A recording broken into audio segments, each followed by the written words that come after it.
किसी ने क्या खूब कहा है कि अगर आपके लक्ष्य आपको भीड़ से अलग करते हैं तो भले ही रह लेना, लेकिन अपने स्वाभिमान से कभी समझौता मत करना। हेलो गाइस, मेरा नाम है JRP और आज हम एक मोटिवेशन कहानी की शुरुआत करने जा रहे हैं। अगर कोई भी त्रुटि रह जाए इस कहानी में, और क्योंकि मैं एक बिगिनर मोटिवेशन स्पीकर हूँ, तो आप अगर कोई त्रुटि रह जाती है तो आप उसमें सुधार करने के लिए आप कमेंट बॉक्स में कमेंट कर सकते हैं, तो उस पर अमल किया जाएगा।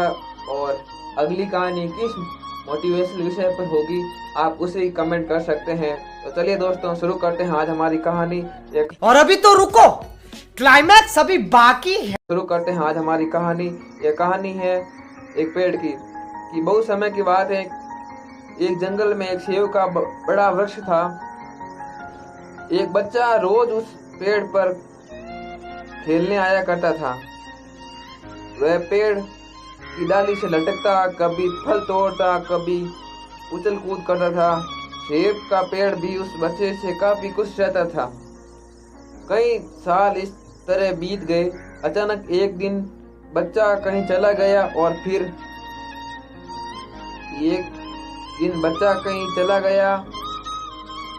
फिर लौट के नहीं आया।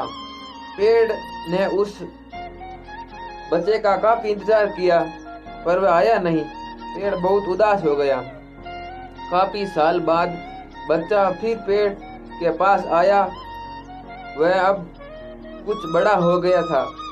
पेड़ उसे देखकर काफी खुश हुआ और उसे अपने साथ खेलने के लिए कहा, पर बच्चा उदास होते हुए बोला कि अब वह बड़ा हो गया है। पर बच्चा उदास होते हुए बोला कि अब वह बड़ा हो गया है, अब वह उसके साथ नहीं खेल सकता।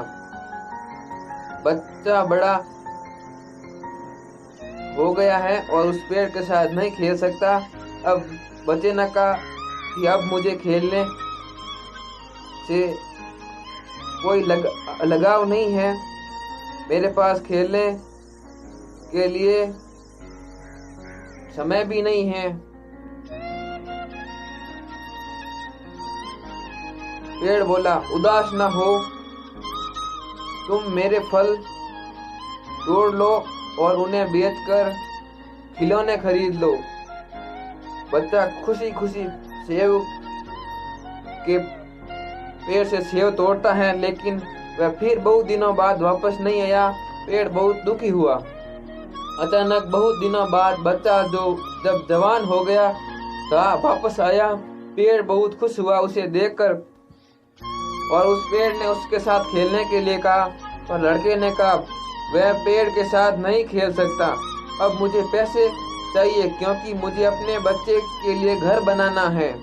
पेड़ बोला, मेरी शाखाएं बहुत मजबूत हैं, तुम इन्हें काट लो और अपना घर बना लो। अब लड़के ने खुशी खुशी शाखाएं काट ली और लेकर चला गया। उस समय पेड़ उसे देखकर बहुत खुश हुआ, लेकिन वह फिर कभी वापस नहीं आया और फिर से वह पेड़ अकेला और उदास हो गया। अंत में वह काफी दिनों बाद थका हुआ वहां आया। तभी पेड़ उदास होते हुए बोला, अब मेरे पास ना फल है ना ही लकड़ी, अब मैं तुम्हारी मदद नहीं कर सकता।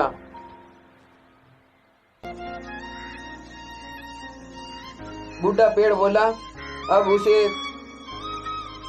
उससे कोई मदद नहीं होगी। और वह लड़का भी अब बूढ़ा हो चुका था और लड़का उस पेड़ से बोला, अब उसे कोई सहायता नहीं चाहिए, बस एक जगह चाहिए जहाँ वह बाकी जिंदगी आराम से गुजार सके। पेड़ ने उसे अब जीवन की सबसे बड़ी सीख दी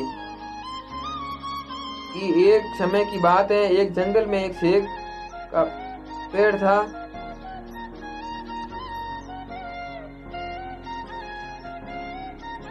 और उस सीख से ये बताया गया कि पेड़ अपनी शाखाएं खोकर भी उस बच्चे के जीवन को आगे बढ़ाता गया और पेड़ वापस उसे ना मिलने से बहुत उदास हो जाता था। लेकिन जब बच्चा बूढ़ा हो जाता है तो वो पेड़ के पास सहायता मांगने के लिए आता है, लेकिन पेड़ के पास कुछ नहीं बचता है।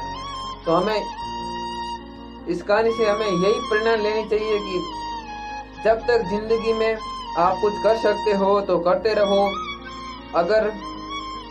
अगर आप लाइफ में बड़ा कुछ करना चाहते हो तो बिना किसी सहारे के अपने सामने आई कठिनाइयों को तोड़ते हुए अपने जीवन को आगे बढ़िए। तो चलिए दोस्तों, मिलते हैं हम अगली नई अपनी कहानी में।